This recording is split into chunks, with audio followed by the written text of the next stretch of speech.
Order! Order! You are an incorrigible delinquent at times. Behave yourself, man!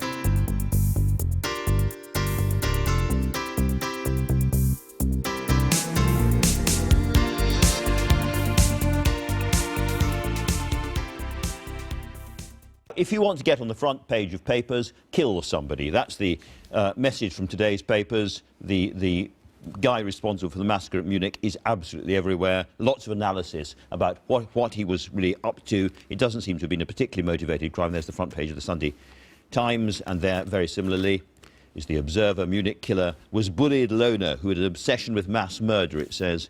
And then again on the Sunday Telegraph, there he is again, Facebook trap of McDonald's murderer. And on it goes. A different kind of story on the front page of the Mail on Sunday. How low can he go? This is the mainstream media carrying on the assault against Jeremy Corbyn. This time it's about Jeremy Corbyn and socialist T-shirts, which were produced by workers getting just 30 pence an hour after they had raised that subject as something to campaign about. And therefore the charge of hypocrisy, Amal Rajan, the Independent, which very sadly we can't show as a paper anymore, is on the front, your front page you've got on your iPad there. Yeah, so this is the front page of the iPad edition. So the story that happened on Friday was this lone German-Iranian 18-year-old guy killed several people in a Munich shopping centre. And these stories always follow the same trajectory. You have the drama of live events, you have kind of the manhunt that unfolds, then you get the sort of the national mourning and the sort of states of emergency. And then day three, you always get the psychology, what was going on in the mind of this killer. And Kim Gupta, the great journalist we sent to Munich, has found he was a very, very modern killer. So he was obsessed with Anders Breivik, the sort of the neo-Nazi. Norwegian neo-Nazi. Yeah. And the Munich attack happened on the 5th anniversary of what Breivik had done in Norway. He had used Breivik's picture on his WhatsApp, his messaging sort of profile, and he was very adept at social media. So after he'd done this killing, he'd gone into a friend's Facebook account and sent out a message saying, come to this McDonald's, guys, because there's going to be all this free food. So he was a very, very modern killer, and it put me in mind of that great novel, We Need to Talk About Kevin, by Lionel Shriver, which is about a sort of mad teenager. I think the danger is looking for an excessive amount of meaning in what he's done. I don't think it's a particularly political act. Even Angela Merkel came out immediately and said that it was a sort of Islamist in nature, and it doesn't look like it was necessarily. So I think this is just a depressed, very troubled, lone teenager who's been obsessed with mass killings, and he's used the internet to research it, and unfortunately has had access to guns.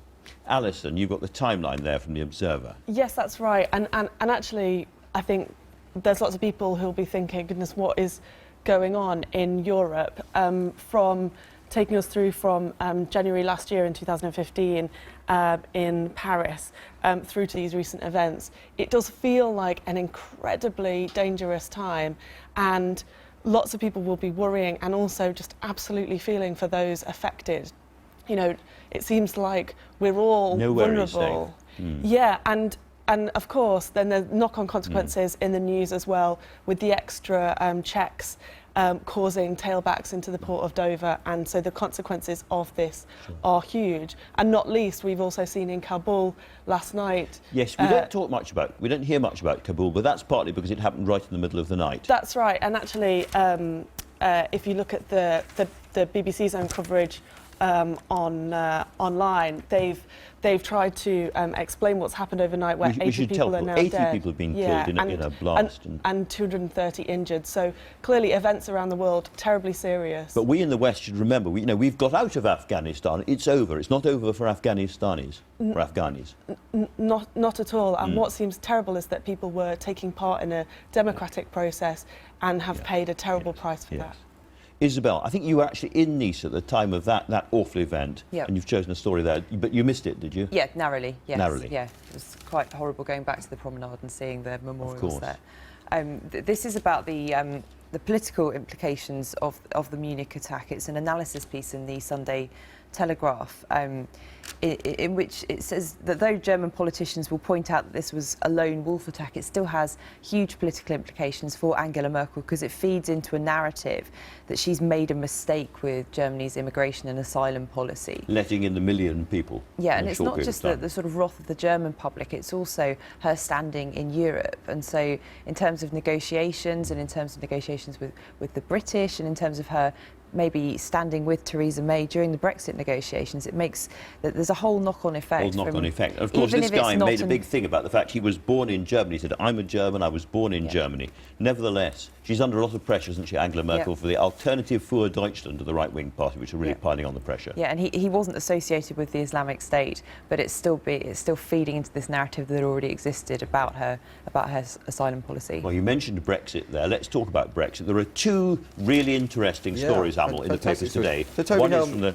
Observer. Toby Helm is a political editor of the Observer. He's got this great story about how Theresa May, as you'd expect, has been on the phone to the French president over the last week, and Monsieur Hollande has said, you know what, Theresa, this whole Brexit thing, shall we just row back on it ever so slightly? You know, we can offer you some concessions, so what about an emergency break? So the line in the Observer is that the EU is offering an emergency break which on immigration. On all immigration from the EU into the UK. On all immigration, which would go further than what Cameron, in his famous renegotiation, achieved. This is the golden deal Cameron was desperate for, a break on immigration, an end to immigration, but stay in the single market. So we often deal in what-ifs in journalism. The obvious question is, if Cameron had achieved the very deal that Theresa May seems to be being offered, would that have been enough to swing the referendum result? And this is exactly what Boris Johnson said would happen. He said, if we vote to leave, they will come back with a better deal. Exactly. The question is, have they really done so? It's still speculation. It's still speculation. It hasn't been formalised. But what's really fascinating is that there's a very good story in the Sunday Times. The other big story, yes. The other side of it, which is that 2025 Tory MPs met for breakfast in Parliament in Wednesday. And you know from your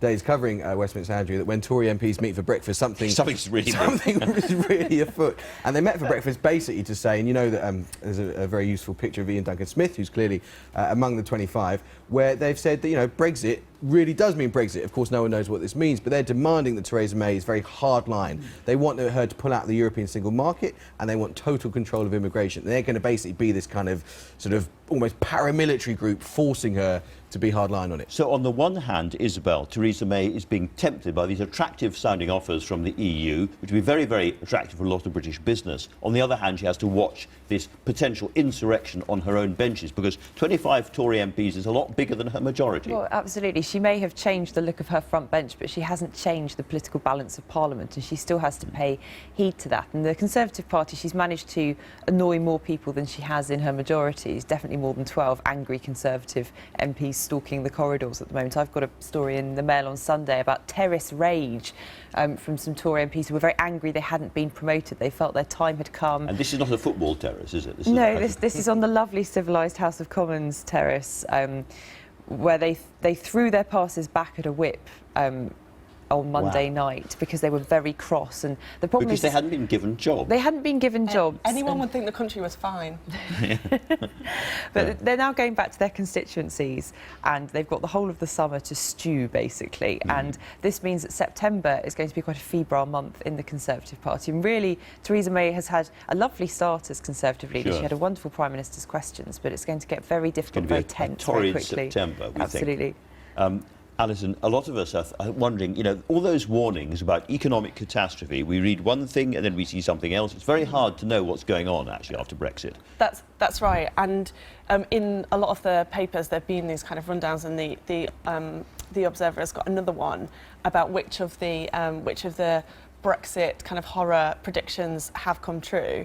I mean, essentially, you know, we might not know to the autumn, but I think it's really interesting how there's Tory party turmoil on the one hand, but actually, you know, the reality of economic turmoil is there for people as, you know, the pound has kind of gone through the floor. Because and the people early having to deal with indications that. weren't too bad. We need a lower pound in many ways for exporters. There was a slight down in property prices, again, quite good news, and there wasn't the sort of signs of massive numbers of companies pushing off to France. The market has responded to what is in essence a political crisis, and what's really interesting about some of this is that demonstration of how that's happening, but also, you know, the recent takeover of ARM by this Japanese giant. Will that happen more often? Will we see more and more British companies cheaper, being taken over? Exactly, which is kind of in contrast with Theresa May's start off as Prime Minister, which was basically saying, you know, I will be the one who will rebalance the economy. I will be the one who will develop the economy for ordinary working people. We don't know, of course, what this resetting of the economy by Philip Hammond means at all, do we? It's a great phrase, but what does it mean? We don't know. And he's been in China doing, goodness knows what whilst at home. I think people are rightly worried. Amal, let's move on to the Labour Party now. Right, It's a big so spread. there must be acres of coverage on what's going on with Jeremy Corbyn. In a way, I mean, there's all the papers cover this at great length. In a way, you can sum it up in one line, which is that Corbyn's going to win. So Owen Smith is this sort of Welsh moderate challenger who has triggered a second leadership contest. Angela Eagle, to her credit, I think, said you couldn't have a unity candidate and split the unity candidate in two. So Angela Eagle, who is another potential candidate, is pulled out. You say it's a done deal. I don't know if Alison agrees with it, but that's based on the polls of Labour Party members, which show Jeremy Corbyn at 57%. And Owen Smith on about 22%. But just Yeah. Before Alison comes in on it, there's two things really. One is there's a sort of practicalities about sort of who's going to win and what's going on in Labour. I think there's a deeper philosophical point which John McDonnell will have views on, which is I don't think that Jeremy Corbyn believes in Parliament. One of his heroes is a chap called Ralph Miliband, and in many ways we're living in the age of Miliband. Miliband's first book was called Parliamentary Socialism. It was written in 1961. The point about it was that parliamentary socialism was an oxymoron. If you wanted to achieve socialism, you did it on the streets. Right. And I think that is the root of the reason that Corbyn is having such difficulties with his parliamentary party. OK, let's move on to another Labour story. This one that was in the news about Seema Malhotra, the Labour MP, who was very close to John McDonnell and Jeremy Corbyn and then resigned. And she now fears that, or believes that her parliamentary office was broken into by people from the leader's office. Now, to many people, breaking into an office doesn't seem such a big thing. Why would it be a big thing, Alison? Well, I mean, MPs' offices are like the security is rightly pretty tight. There's obviously like sensitivity around what happens there. People who work in an office that might be more open plan wouldn't necessarily understand that a lot of MPs have, relatively small offices that are. And it's your haven. Yes, a little bit, but just we're quite conscious. We have, people's personal data. We're quite security conscious. And actually, I don't think that if this wasn't a serious issue, Seema would have taken the steps of writing to the Speaker and doing what she has done. And if I may, just on the contest, I do think that we're at risk of losing the fact that whilst Angela's definitely done the right thing, and Owen will be a great candidate, and I would pack away everybody's crystal ball because I think this one's very hard to call. Actually, I think there's lots of women activists out there who are very sad that we have ended up with an all-male ballot paper, and people like Seema herself who've done really important work to bring forward women's leadership and represent the views of ordinary working women. I think we do need, as a Labour Party, not to lose sight of our mission on equality. And of course, one of the great moments of this was Theresa May saying at the dispatch box, so what has the Conservative Party ever done for women? Well, it keeps making us Prime Minister. And you've got an interview with... Keeps making them poorer as well. But yeah, we'll get on to that too. That's Patrick McLaughlin there, yes, it's who is going to be talking to us later on. Sunday Telegraph. It's a really interesting interview. He's obviously thrilled to have been appointed party chairman, but he tries to define Mayism in this interview and doesn't really succeed. He's quite vague about it, and like everyone else ends up talking about Nick Timothy, Theresa May's advisor, now chief of staff, who's really sort of brains behind her and sort of vision behind her. And it would be really interesting to see how much of Nick Timothy's vision actually makes it into practice. We've certainly seen his hand in her reshuffle. You can't really have Timothyism, you have to have a Mayism, I think, at some point. Yes, but we need to see him on the sofa with his great big flowing beard and ask him those questions directly. I don't think it'll happen. Finally, the weather has been scorchingly hot here, but we know nothing.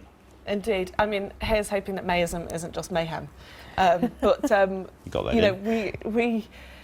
we think it's warm here, but actually in Kuwait it has been 54 degrees. And I just can't imagine, being a northern person, I can't imagine how people cope in such heat. It is unimaginable.